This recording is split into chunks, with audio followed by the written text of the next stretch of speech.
Vážený pán predseda vlády, pochopiteľne považujem za potrebné poďakovať v mene celej slovenskej delegácie za pohostinnosť, ktorá je tak typická pre vás a vašu krajinu. A teším sa, ak vám pracovný program umožní čo najrýchlejšie návštevu Slovenskej republiky. Ako predseda vlády Slovenskej republiky asi máme nejaký problém s prekladom. Chvíľku počkáme.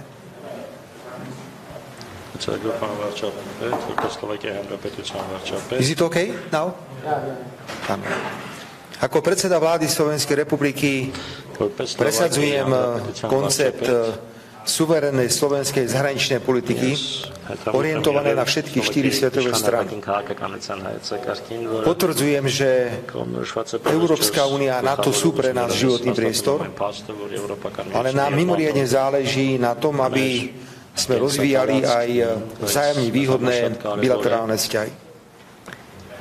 Pre mňa bolo veľkým potešením, vážený pán predseda, že som si mohol vypočuť priamo z vašich úst hodnotenie stavu mierových rokovaní medzi vašou krajinou a Azerbajdžanom. To sú informácie, ktoré majú pre mňa obrovskú hodnotu a veľmi rád sa podelím o tieto informácie s mojimi kolegami v Európskej únii.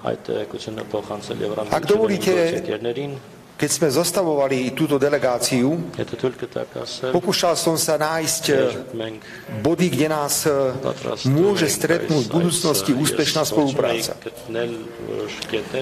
A som veľmi rád, že aj na zozname podnikateľov, ktorí zo Slovenska prišli, sú predovšetkým ľudia a spoločnosti, ktoré presne sa pohybujú v priestore, kde sa môžeme veľmi rýchlo dohodnúť na vzájomne výhodnej spolupráci. Pán premiér, spomenuli ste jadrovú energiu.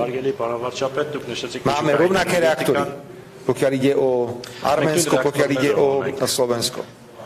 Povedal som vám našu víziu, čo chceme robiť ďalej na Slovensku, pokiaľ ide o atomovú elektrárnu. Hovoríme spoločne o potrebe zaoberať sa myšlienkou jadrového paliva. Čo urobiť s vyhoreným jadrovým palivom. Tu máme špecializované firmy, aj my, aj vy. Dajme ich dohromady a môže byť z toho fantastická spolupráca. Čiže prvý okruh, na ktorom sme sa zhodli, kde chceme zapojiť ľudí, dať energiu, je otázka našeho spoločného priestoru v jadrovej energetike. Druhý priestor, veľmi otvorene sme sa rozprávali o spolupráci, pokiaľ ide o obranný priemysel. Povedal som to ja, preto ak dovolíte, zopakujem ten môj výrok. Keď nevyrobíme my, vyrobí niekto iný a budeme to musieť kúpiť. Ak máme vynakladať obrovské finančné prostriedky na bezpečnosť, urobme všetko preto, aby sme v rámci spolupráce aj menších krajín našli produkty, ktoré uspokoja naše potreby a súčasne nás nebude takáto spolupráca nútiť obrácať sa na veľkých partnerov v Severoatlantickej aliancii. Informoval som pána premiéra o projektoch duálneho určenia. Že z zdrojov, ktoré máme vo vojenskom rozpočte, sa púšťame do projektov, ako sú nemocnice, ako sú opravy ciest, ako sú opravy mostov. Myslím si, že armáda potrebuje aj infraštruktúru, nepotrebuje len zbranie v takom ponímaní, ako sme to videli v minulosti. Ďalšia oblasť je zdieľanie spoločných skúseností.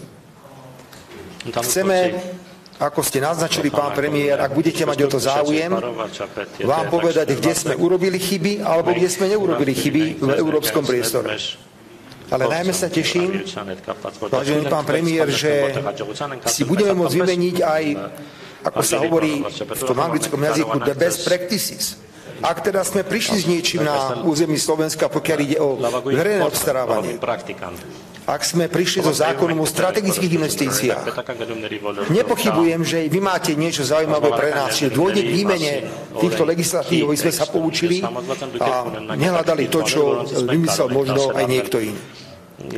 Teší ma, že je tu medzi nami dohoda aj na vzájomnej podpore, pokiaľ ide o medzinárodné kandidatúry. Ide predovšetkým o nestáleho člena Bezpečnostnej rady OSN. Je to podpora rôznych misiách. Tu Arménsko, takisto ako aj Slovensko, zohrávajú dôležitú úlohu.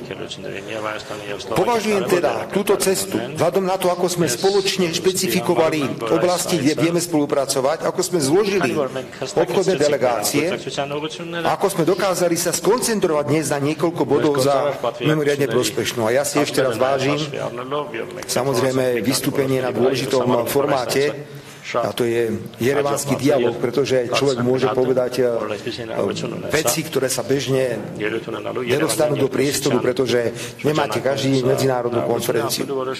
Pán premiér, veľká vďaka za pohostinnosť, za všetko a budeme sa tešiť na Slovensku všetci na vašu návštevu. Ďakujem pekne. Jürgen kell vera bemutjamak ja annan person som Slovakia az eredszerűen a kalcsa.